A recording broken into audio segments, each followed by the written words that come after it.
Assalamualaikum warahmatullahi wabarakatuh. Bismillah walhamdulillah wassalatu wassalamu ala rasulillah, amma ba'du. Jumpa lagi di Mutiara Iman bersama saya Nur Hidayatullah. Tema pagi ini adalah bahaya ghibah.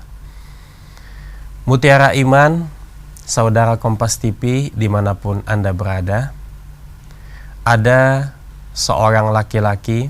Laki-laki ini adalah orang yang soleh, orang yang alim. Dia bermimpi bertemu Rasulullah Sallallahu Alaihi Wasallam. Kata Rasulullah, tolong sampaikan salam saya kepada Fulan bin Fulan yang ada di kampung tersebut. Akhirnya laki-laki ini setelah itu bermimpi dan dia betul. Kata Nabi, siapa yang mimpi dengan Rasulullah itu adalah benar. Akhirnya dia memberanikan diri mencari Fulan bin Fulan yang disebutkan Rasulullah di dalam mimpi tersebut di kampung yang diisyaratkan oleh Nabi. Dia mencari, kemudian ketemu dengan laki-laki itu. Setelah itu dia ketemu di rumah laki-laki tersebut dan dia katakan, ini laki-laki biasa saja dalam hatinya. Dia bukan orang yang alim, kitab-kitab tidak ada di rumahnya, tapi kenapa Rasulullah itu menitip salam untuknya? Kemudian dia katakan kepada si laki-laki ini, wahai orang tua, mohon maaf, bapak ini siapa? Dia bilang, saya orang biasa. Apakah bapak ulama? Bukan. Kitab-kitab tidak ada di rumahnya. Apakah juga ada bapak ini punya amalan khusus sehingga Rasulullah menyampaikan salam untuk bapak? Beliau mengatakan, saya tidak punya ada amalan khusus. Pekerjaan saya sehari-hari aktivitasnya adalah sholat, kemudian kalau Ramadan puasa, pas musimnya bayar zakat, itu saja, sederhana amaliyahnya. Tapi akhirnya ulama yang bermimpi dengan Rasulullah ini bertanya-tanya, terus bertanya-tanya. Ini orang, kenapa dia mendapatkan salam dari Nabi? Lalu dia katakan kepada bapak tua ini, wahai bapak, coba ingat-ingat lagi. Barangkali bapak punya satu amalan yang membuat Rasulullah itu akhirnya nitip salam untuk bapak. Kemudian beliau terus memikirkan, kira-kira apa amalan yang beliau lakukan. Hingga akhirnya bapak ini mengatakan, dulu saya puluhan tahun yang lalu menikahi seorang perempuan. Perempuan ini dinikahi di siang hari, malamnya dia melahirkan. Siang hari nikah, malamnya lahir. Ini mustahil. Oh, ternyata perempuan yang menjadi istrinya itu hamil di luar nikah. Bagaimana kondisi suaminya? Tentu suami yang normal itu emosi, marah, bahkan ada perasaan malu kalau ketahuan sama tetangga. Oh, ternyata istrinya hamil. Malu kalau didengar oleh mertua dan seterusnya. Hingga akhirnya istrinya ini meminta ampun kepada suaminya. Wahai suamiku, ampuni aku minta maaf, aku tidak lagi akan berulah seperti ini. Tapi dalam perasaan hatinya, seandainya suami ini pun mengampuni dosa-dosanya, mengampuni kesalahannya, tapi bagaimana aib di masyarakat? Suaminya bilang, wahai istriku, engkau baru saja melahirkan. Malam ini engkau istirahatlah. Biarlah besok bagaimana nanti, yang penting malam ini engkau istirahat. Engkau sudah capek. Suami ini dengan baiknya dia memaafkan kesalahan istrinya.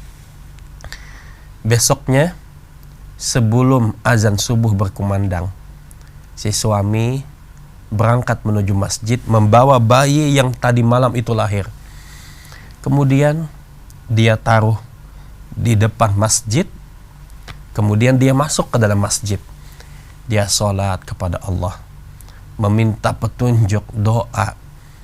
Hingga akhirnya semakin mendekati waktu subuh, orang-orang pada berdatangan. Maka terjadilah keributan suara di luar masjid. Begitu orang ini ribut, maka si suami ini yang berada di dalam masjid, dia ikut keluar juga. Dia katakan, ada apa, ada apa, ada apa? Kemudian orang-orang, masyarakat mengatakan, ini kami menemukan seorang bayi. Tidak tahu siapa yang pemiliknya. Wahai para masyarakat semua, saksikan. Karena tidak ada pemiliknya, anak ini saya jadikan anak saya. Akhirnya semua masyarakat itu sepakat bahwa anak itu adalah anaknya. Selesai sholat subuh, dia balik ke rumah, dia sampaikan kepada istrinya, wahai istriku, ini anak adalah anak kita. Kemanapun engkau membawa, jangan malu. Akui ini adalah anak kita. Nah, ini cara suami menutupi aib kesalahan istrinya. Pemirsa yang dimuliakan Allah Subhanahu wa taala. Akhirnya ulama yang bermimpi dengan Rasulullah ini mengatakan, oh, ternyata itu sebab yang membuat Rasulullah sallallahu alaihi wasallam menyampaikan salamnya untukmu. Engkau menutupi aib saudaramu. Rasulullah sallallahu alaihi wasallam beliau bersabda, man satara musliman satarahullahu fid dunya wal akhirah. Siapa yang menutupi aib seorang muslim, maka Allah akan menutupi aibnya di dunia dan juga di akhirat. Kita semua punya aib. Aib itu apa? Aib, kemudian kesalahan, keburukan kita itu sering. Kalau dibicarakan oleh orang, tentu kita tidak nyaman. Gibah itu namanya dalam agama. Kalau dalam keseharian kita disebut juga dengan gosip. Apa itu gibah?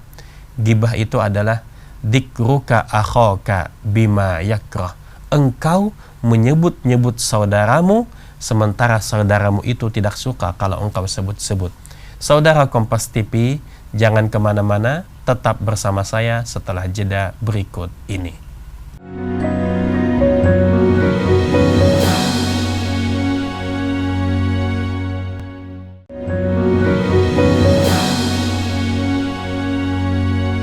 Saudara Kompas TV, masih di Mutiara Iman bersama saya Nur Hidayatullah.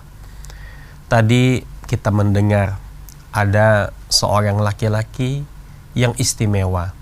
Dia mendapatkan salam daripada baginda Nabi Muhammad SAW. Berkat apa? Karena dia menutupi aib istrinya. Kita semua punya aib. Ingin aib kita itu tidak dibicarakan oleh orang, maka tutuplah aib saudara kita.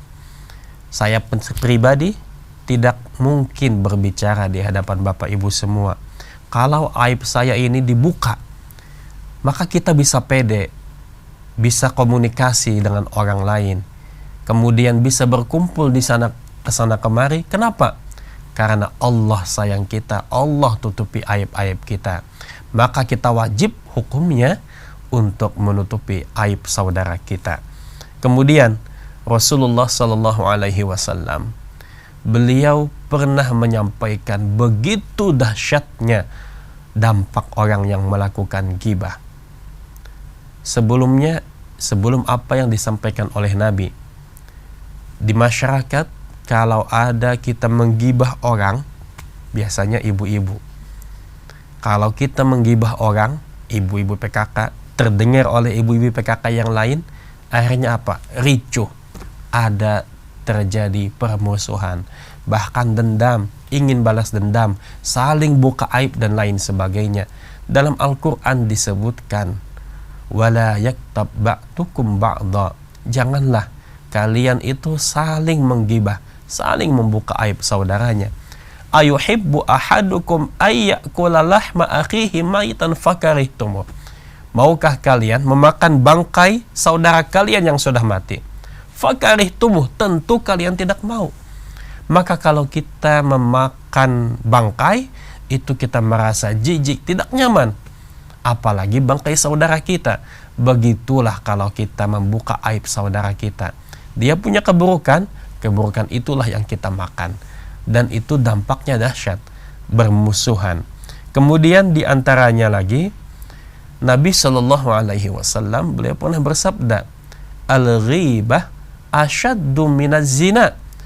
Gibah, menggosip orang, itu lebih jahat daripada berzina. Mengapa demikian? Kalau berzina, laki-laki dengan perempuan suka sama suka. Tapi kalau menggibah, ini yang satu senang menceritakan aib saudaranya, kemudian yang satunya lagi tentu tidak senang. Kehormatannya diinjak-injak, dijatuhkan. Maka oleh karena itu, kalau kita hendak kehidupan kita ini damai di masyarakat, jangan saling menggibah, jaga mulut kita. Khawatir kita ini akan menjadi orang yang bangkrut di akhirat kelak. Nabi Shallallahu Alaihi Wasallam beliau pernah bertanya kepada para sahabat, atadaruna manil muflis, wahai para sahabatku, tahukah kalian orang yang bangkrut? Para sahabat menjawab, orang yang bangkrut adalah yang tidak mempunyai dinar dan dirham. Kata Nabi, bukan itu orang yang bangkrut. Orang yang bangkrut, dia sholat, dia puasa, dia bersedekah, berzakat, tapi mulutnya menyakiti saudaranya.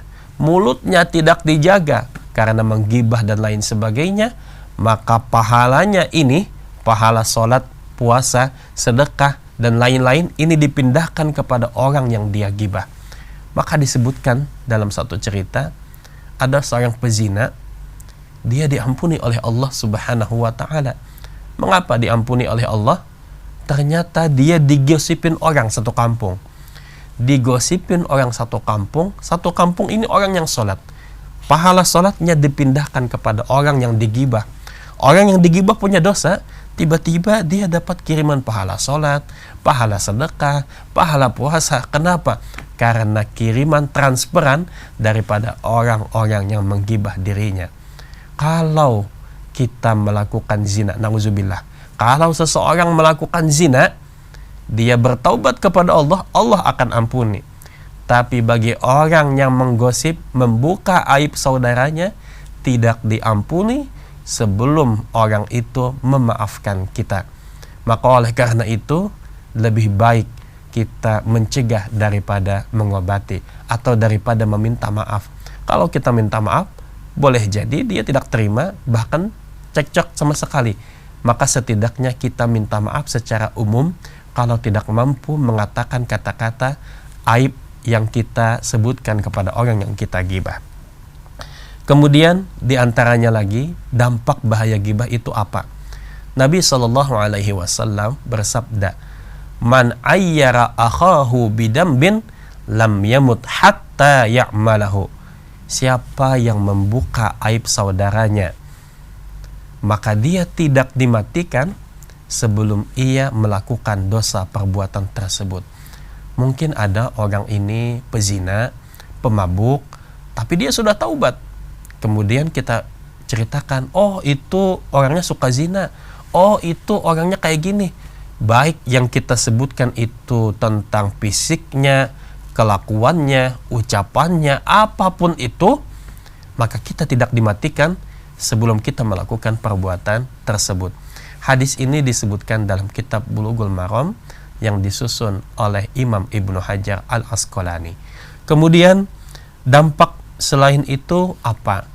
Diceritakan pada malam Isra dan Mi'raj, Rasulullah Sallallahu Alaihi Wasallam itu melihat suatu kelompok yang mencakar-cakar wajahnya hancur dan dia memakan bangkai. Kemudian Rasulullah bertanya kepada malaikat Jibril, wahai Jibril, itu siapa? Kata Jibril, wahai Rasul, itu adalah orang-orang yang suka menggibah, orang-orang yang suka membuka aib saudaranya. Rasa-rasanya kita semua punya salah. Rasa-rasanya kita juga tidak mau aib kita dibuka oleh orang. Kita memandang keburukan, kekurangan pada orang lain, itu bagaikan kita mengamati semut di seberang lautan yang terlihat, sementara gajah di depan pelupuk mata itu tidak terlihat. Maka Nabi mengatakan, tuba liman syaghalahu aibuhu an uyubin nas. Beruntunglah orang yang disibukkan oleh aib pribadinya sendiri, tidak sempat lagi ia memikirkan aib orang lain. Kenapa? Karena dia bisa mengintrospeksi amalnya. Oh, ternyata aib saya jauh lebih banyak. Pemirsa, saudara Kompas TV, jangan kemana-mana, tetap bersama saya setelah jeda berikut ini.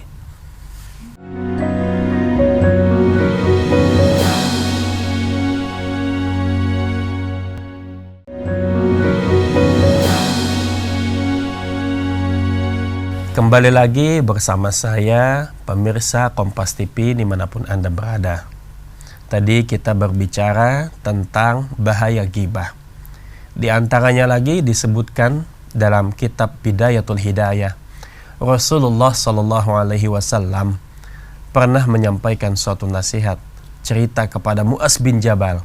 Wahai Mu'az bin Jabal, bahwa pahala ibadah yang kita lakukan itu diangkat ke langit dalam keadaan bercahaya. Salat kita, puasa kita, sedekah kita, haji kita, umroh kita, pahalanya ini bercahaya, diangkat ke langit untuk dilaporkan ke hadirat Allah Subhanahu wa ta'ala. Namun di langit yang pertama itu ada malaikat yang menjaga amal ibadah kita ini diterima atau tidak. Langit kedua ada malaikatnya lagi. Kalau tidak diterima di langit pertama, tidak bisa naik ke langit kedua. Tidak bisa langit kedua diterima, tidak bisa melanjutkan ke langit yang ketiga. Yang ketiga, semisal ibadah kita ditolak, maka tidak bisa naik ke langit keempat dan seterusnya. Di langit yang pertama itu adalah malaikat penjaga ghibah. Begitu amal ibadah kita yang kita lakukan, sholat kita, puasa kita, sedekah kita, haji kita, tahajud kita, bacaan Quran kita, begitu kita menggibah saudara kita, Masya Allah, maka ditransfer kepada orang yang kita gibah. Kita susah payah bangun malam, ternyata ditransfer kepada orang yang kita gibah. Mungkin dia sedang tidur ngorok, kita rajin ibadah, tapi dia yang mendapatkan pahala. Bahkan begitu naik diangkat ke langit, itu ternyata dilemparkan amal ibadah ini yang bercahaya itu ke wajah orang yang menggibah. Tidak bisa naik langit kedua, tidak bisa naik ke langit ketiga, keempat, dan seterusnya. Ini diantara dampak bahaya ghibah. Lalu seringkali di mana-mana, dari zaman dulu sampai zaman sekarang, ada saja orang yang menggibah. Terutama biasanya ibu-ibu. Ibu-ibu kalau dalam berkumpul itu terbagi menjadi dua golongan. Yang pertama ada golongan ahlus sunnah wal jamaah, dan yang kedua adalah ahlul ngerumpi berjamaah. Rasa-rasanya kalau tidak membicarakan orang itu rasa-rasa kurang afdol. Kalau tidak gosipin orang itu rasa-rasanya masih belum puas ketemu dengan temannya. Apakah memang ghibah itu dilarang atau diperbolehkan? Dalam kitab yang ditulis oleh Imam Al-Ghazali ada 6 ghibah yang diperbolehkan. Nah, jadi kalau kita hendak menggibah, upayakan ada dalam hal 6 ini. Apa saja yang diperbolehkan itu? Yang pertama, kita membuka aib seseorang untuk menyatakan kezaliman seseorang itu di hadapan hakim. Kita diponis orang sebagai pembunuh, padahal pembunuhnya bukan kita, pembunuhnya saudara A.